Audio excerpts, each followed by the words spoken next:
ఆకాశవాణి ప్రాంతీయ వార్తలు చదువుతున్నది షేక్ మస్తాన్బీ. ముఖ్యాంశాలు. ఎన్డీఏ పాలన పట్ల దేశ ప్రజలు విశ్వాసంతో ఉన్నారని బీజేపీ సీనియర్ నాయకులు, కేంద్ర మత్స్యశాఖ సహాయ మంత్రి ఎల్. మురుగన్ తెలిపారు.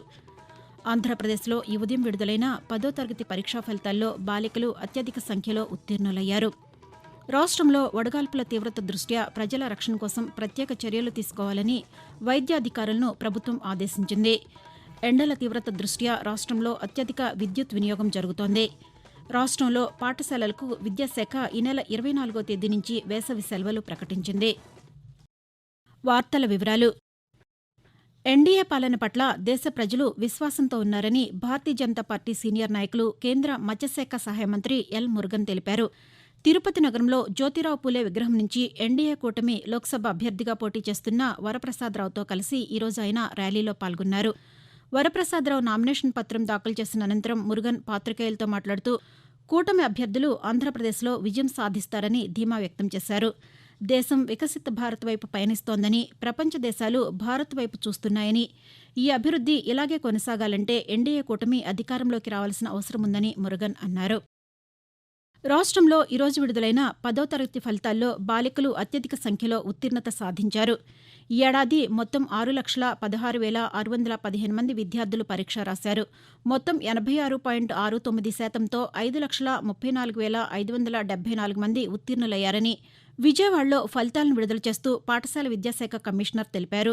బాలికలు 89.17% ఉత్తీర్ణత సాధించగా, బాలురు 84.32% మంది ఉత్తీర్ణులయ్యారు. తెలుగు మాధ్యమంలో 71.08% ఉత్తీర్ణత నమోదవగా, ఆంగ్ల మాధ్యమంలో 92.32% మంది ఉత్తీర్ణులయ్యారు.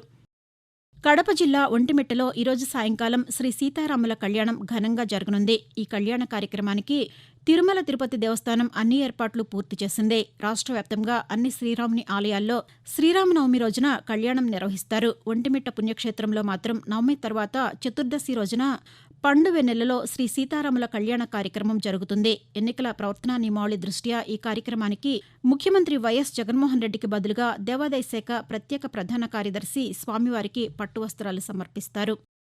ఆంధ్రప్రదేశ్లో వడగాల్పుల తీవ్రత దృష్ట్యా ప్రజల రక్షణ కోసం పటిష్టమైన చర్యలు తీసుకోవాలని జిల్లాల వైద్యశాఖల అధికారులను రాష్ట్ర ఆరోగ్య, కుటుంబ సంక్షేమ శాఖ కమిషనర్ డాక్టర్ వెంకటేశ్వర్ ఆదేశించారు.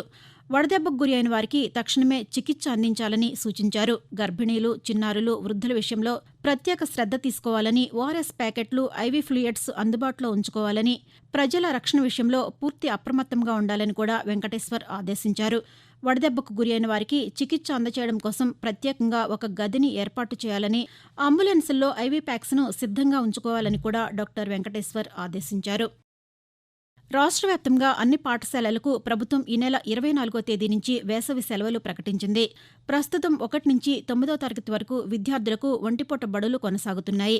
వారికి కూడా వార్షిక పరీక్షలు ముగింపు దశకు చేరుకోవడంతో ఈ నెల 24వ తేదీ నుంచి వేసవి సెలవులు ఇస్తున్నట్లు విద్యాశాఖ అధికారికంగా ప్రకటించింది. ప్రస్తుత విద్యా సంవత్సరంలో ఈ నెల 23వ తేదీ ఆఖరి పనిదినమని, అదే రోజు విద్యార్థులకు మార్కుల జాబితాను అందిస్తామని, వచ్చే జూన్ 12వ తేదీన పాఠశాలలు పునః ప్రారంభమవుతాయని విద్యాశాఖ పేర్కొంది. రాష్ట్రంలో ఎన్నికల విధుల్లో పాల్గొనే ఉద్యోగులు వారి పోస్టల్ బ్యాలెట్కి సంబంధించిన ఫారం 12ను సమర్పించే గడువును ఈ నెల 26వ తేదీ వరకు పొడిగించినట్లు రాష్ట్ర ఎన్నికల ప్రధానాధికారి ముఖేష్ కుమార్ మీనా తెలిపారు. ఇందుకు సంబంధించి ఆయన నిన్న ఉత్తర్వులు జారీ చేశారు. ఉద్యోగులు ఎక్కడ పనిచేస్తుంటే అక్కడే ఫారం 12ను పూర్తి చేసి సమర్పించవలసి ఉంటుంది. ఇతర జిల్లాల్లో పనిచేస్తున్న ఉద్యోగులు తమ ఫస్ట్ సెంట్రల్ ఎక్స్చేంజ్ను ఈ నెల 28వ తేదీన సచివాలయంలో సమర్పించాలి. వినియోగించని బ్యాలెట్లు, మిగిలిపోయిన బ్యాలెట్లను అధికారులకు అందజేసి రసీదులు పొందవలసి ఉంటుందని ఆ ఉత్తర్వుల్లో ముఖేష్ కుమార్ మీనా పేర్కొన్నారు. రానున్న సార్వత్రిక ఎన్నికల్లో ఓటర్లు ఎలాంటి భయాందోళనలకు గురికావాల్సిన అవసరం లేదని, స్వేచ్ఛగా తమ ఓటు హక్కును వినియోగించుకోవచ్చునని తిరుపతి జిల్లా ఎస్పీ కృష్ణకాంత్ పటేల్ పేర్కొన్నారు. తిరుపతి రూరల్ పోలీస్ స్టేషన్ పరిధిలో ఉన్న అవిలాల, తుమ్మలగుంటల్లో ఈరోజు ఉదయం కేంద్ర బలగాలు కవాతు నిర్వహించాయి. తిరుపతి జిల్లా ఎస్పీ కృష్ణకాంత్ పటేల్ ఆధ్వర్యంలో కేంద్ర బలగాలు కవాతులో పాల్గొన్నాయి. తిరుపతి రూరల్ పోలీస్ స్టేషన్ పరిధిలో ఉన్న సమస్యాత్మక పోలింగ్ కేంద్రాల పరిధిలో ఓటర్లను చైతన్యవంతులను చేస్తూ కేంద్ర సాయుధ బలగాలతో కవాతును నిర్వహించామని ఎస్పీ పాతికేయులకు తెలియజేశారు. ఆకాశవాణి ప్రాంతీయ వార్తలు వింటున్నారు. ఎండల తీవ్రత దృష్ట్యా రాష్ట్రంలో రికార్డు స్థాయిలో విద్యుత్ వినియోగం జరుగుతోంది. రాష్ట్ర డిస్కంల చరిత్రలోనే గరిష్టంగా గత 2 రోజులుగా 13,500కు పైగా మెగావాట్ల విద్యుత్ వినియోగం నమోదవుతోంది. గతేడాది మార్చి 7వ తేదీన 13,255 మెగావాట్ల వినియోగం నమోదైంది. ఇప్పటి వరకు అదే అత్యధికంగా ఉంది. కాగా ప్రస్తుతం రోజుకు విద్యుత్ వినియోగం సగటున 242.65 మిలియన్ యూనిట్లుగా ఉంటోంది. తిరుమలలో శ్రీవారి సాలకట్ల వసంతోత్సవాలు ఘనంగా జరుగుతున్నాయి. ఉత్సవాల్లో భాగంగా ఈ ఉదయం శ్రీదేవి భూదేవి సమేతంగా శ్రీ మలయప్ప స్వామి స్వర్ణరథంపై తిరుమాడ వీధుల్లో విహరిస్తూ భక్తులను కటాక్షించారు. అత్యంత వైభవంగా సాగిన స్వర్ణ రథోత్సవంలో వేలాది మంది భక్తులు పాల్గొన్నారు. గోవిందనామాలు జపిస్తూ రథాన్ని లాగారు. రథోత్సవంలో పాల్గొనడం వల్ల లక్ష్మీదేవి కరుణతో సంపదలు, భోగభాగ్యాలు, భూదేవి కరుణతో సమస్త ధాన్యాలు, శ్రీవారి కరుణా కటాక్షాలతో సర్వశుభాలు, సుఖాలు చేకూరుతాయని భక్తుల విశ్వాసం. ఆంధ్రప్రదేశ్లో ఎండలు తీవ్రతతో ప్రజలు తీవ్ర ఇబ్బందులు ఎదుర్కొంటున్నారు. రోజురోజుకు ఉష్ణోగ్రతలు పెరిగిపోతుండడం, ఉక్కపోతతో ప్రజలు ఉక్కిరిబిక్కిరి అవుతున్నారు. రాష్ట్ర వ్యాప్తంగా పలు నగరాలు, పట్టణాల్లో గరిష్ట స్థాయిలో ఉష్ణోగ్రతలు నమోదవుతున్నాయి. నంద్యాల జిల్లా చాగలమర్రి, తిరుపతి జిల్లా రేణిగుంట పట్టణాల్లో నిన్న 45.5 డిగ్రీల ఉష్ణోగ్రత నమోదైంది. ప్రకాశం జిల్లా దరిమడుగులో 44.2, అనంతపురం జిల్లా తరిమెల్లో 44.2, కడప జిల్లా బలపనూరులో 43.8, పల్నాడు జిల్లా రావిపాడులో 43.8 డిగ్రీల ఉష్ణోగ్రతలు నమోదయ్యాయి.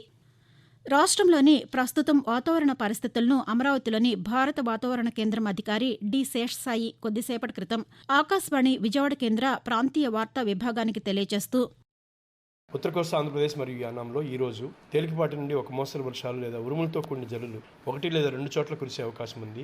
ఉరుములతో కూడిన మెరుపులు 1 లేదా 2 చోట్ల సంభవించే అవకాశం ఉంది. ఈదురుగాలు గంటకు 30 నుంచి 40 కిలోమీటర్ల వేగంతో వీచే అవకాశం ఉంది. వేడి మరియు తేమతో కూడిన అసౌకర్యమైన వాతావరణం ఏర్పడే అవకాశం ఉంది. రేపు తేలికపాటి నుండి ఒక మోస్తరు వర్షాలు 1 లేదా 2 చోట్ల కురిసే అవకాశం ఉంది. వేడి మరియు తేమతో కూడిన అసౌకర్యమైన వాతావరణం ఏర్పడే అవకాశం ఉంది.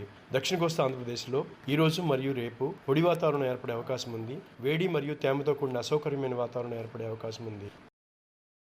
తమ పార్టీ అధికారంలోకి వస్తే ఉద్యోగులకు 1వ తేదీనే వేతనాలు అందిస్తామని తెలుగుదేశం పార్టీ జాతీయ ప్రధాన కార్యదర్శి నారా లోకేష్ హామీ ఇచ్చారు. ఎన్నికల ప్రచారంలో భాగంగా మంగళగిరి మండలం కాజాలో ఆయన మాట్లాడుతూ, ప్రభుత్వం మారినప్పుడల్లా పరిశ్రమలు తరలిపోకుండా ప్రత్యేకమైన చట్టాన్ని తీసుకువస్తామని అన్నారు. పీహెచ్డీ చేయాలని కోరుకునే విద్యార్థులకు విశ్వవిద్యాలయాల గ్రాంట్ల సంఘం యూజీసీ వెసులుబాటు కల్పించింది. 4 ఏళ్ల బ్యాచిలర్ డిగ్రీతో ఇక నుంచి నేరుగా జాతీయ అర్హత పరీక్ష ఎన్ఈటీకి హాజరు కావచ్చునని ప్రకటించింది. జూనియర్ రీసెర్చ్ ఫెలోషిప్ జీఆర్ఎఫ్తో సంబంధం లేకుండా తమ డిగ్రీతో సంబంధం లేని ఏ సబ్జెక్టులోనైనా పీహెచ్డీని అభ్యసించవచ్చునని తెలిపింది. అయితే ఇందుకోసం తమ 4 ఏళ్ల డిగ్రీలో విద్యార్థులు కనీసం 75% ఉత్తీర్ణత సాధించాలని పేర్కొంది. దేశవ్యాప్తంగా ఐఐటీలు, ఎన్ఐటీల్లో ప్రవేశాలకు నిర్వహించిన జేఈఈ మెయిన్ 2 ఫలితాలు ఈ నెల 25వ తేదీన విడుదల కానున్నాయి. ఈ ఫలితాల విడుదల కోసం నేషనల్ టెస్టింగ్ ఏజెన్సీ ఏర్పాట్లు చేస్తోంది. ఈ నెల 4 నుంచి 12వ తేదీ వరకు జరిగిన ఈ పరీక్షలకు దాదాపు 12 లక్షల మంది అభ్యర్థులు హాజరయ్యారు. సంబంధిత వెబ్సైట్ నుంచి అభ్యర్థులు తమ స్కోర్ కార్డును పొందవచ్చు. అర్హత సాధించిన 2.5 లక్షల మందికి అడ్వాన్స్డ్ పరీక్ష రాసే అవకాశం లభిస్తుంది. ప్రాంతీయ వార్తలు ముగించే ముందు ముఖ్యాంశాలు మరొకసారి. ఎన్డీఏ పాలన పట్ల దేశ ప్రజలు విశ్వాసంతో ఉన్నారని బీజేపీ సీనియర్ నాయకులు, కేంద్ర మత్స్యశాఖ సహాయ మంత్రి ఎల్ మురుగన్ తెలిపారు. ఆంధ్రప్రదేశ్లో ఈ ఉదయం విడుదలైన 10వ తరగతి పరీక్షా ఫలితాల్లో బాలికలు అత్యధిక సంఖ్యలో ఉత్తీర్ణులయ్యారు. రాష్ట్రంలో వడగాల్పుల తీవ్రత దృష్ట్యా ప్రజల రక్షణ కోసం ప్రత్యేక చర్యలు తీసుకోవాలని వైద్యాధికారులను ప్రభుత్వం ఆదేశించింది. ఎండల తీవ్రత దృష్ట్యా రాష్ట్రంలో అత్యధిక విద్యుత్ వినియోగం జరుగుతోంది. రాష్ట్రంలో పాఠశాలలకు విద్యాశాఖ ఈ నెల 24వ తేదీ నుంచి వేసవి సెలవులు ప్రకటించింది. ఆకాశవాణి ప్రాంతీయ వార్తలు ఇంతటితో సమాప్తం.